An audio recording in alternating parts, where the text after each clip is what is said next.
Bonjour, en cette belle fête de l'Annonciation du Seigneur, quelle joie de pouvoir être ensemble et vous parler. J'espère que vous êtes bien, ainsi que les membres de votre famille, et que vous en prenez bien soin. Ça fait à peine quelques jours que nous sommes un peu confinés ici et là, et on s'ennuie déjà d'être ensemble. Et bien ce matin, à la messe, on nous rappelait ces paroles de l'ange Gabriel à Marie. Je te salue, comblée de grâce, le Seigneur est avec toi. Quelle parole réconfortante pour Marie, mais aussi pour nous aujourd'hui. Car grâce au oui de Marie, eh bien, le Fils de Dieu est né parmi nous. Il a pris chair. Et maintenant, ce bon berger, il est toujours au milieu de nous qui prend soin de son peuple. Avec lui, rien ne pourrait nous manquer. Eh bien, Saint Paul nous rappelle que oui, le bon berger est au milieu de nous, mais il agit à travers son corps, à travers son Église que nous sommes. Voici ces paroles.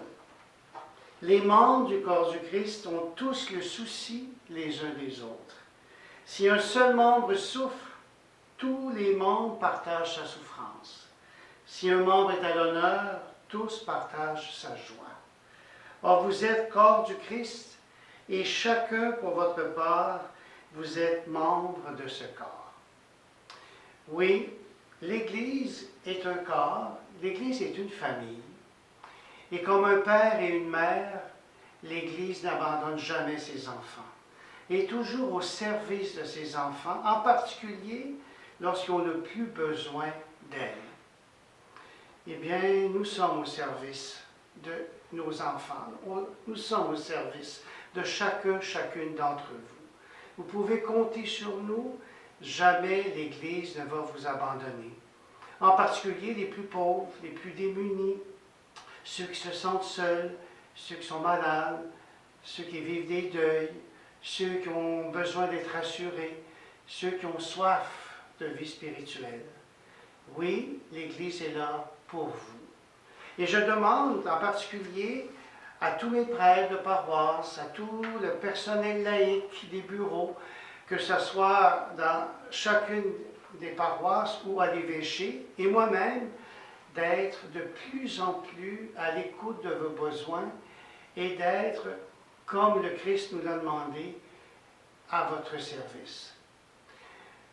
D'être là pour aussi nourrir votre vie spirituelle, vous faire connaître encore plus le Christ, vous permettre de grandir dans la foi et d'être en communion avec Dieu, non pas seulement dans cette vie présente, mais pour une vie éternelle.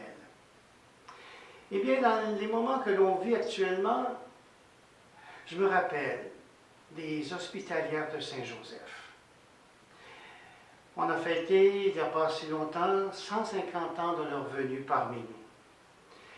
Eh bien, me vient toujours à l'esprit la force, le courage, le zèle apostolique de ces femmes qui ont quitté leur couvent à Montréal en sachant très bien les dangers de la maladie contagieuse qu'est la lèpre, pour venir jusqu'à Tracadie et aider ces personnes souffrantes, ces familles, ces enfants.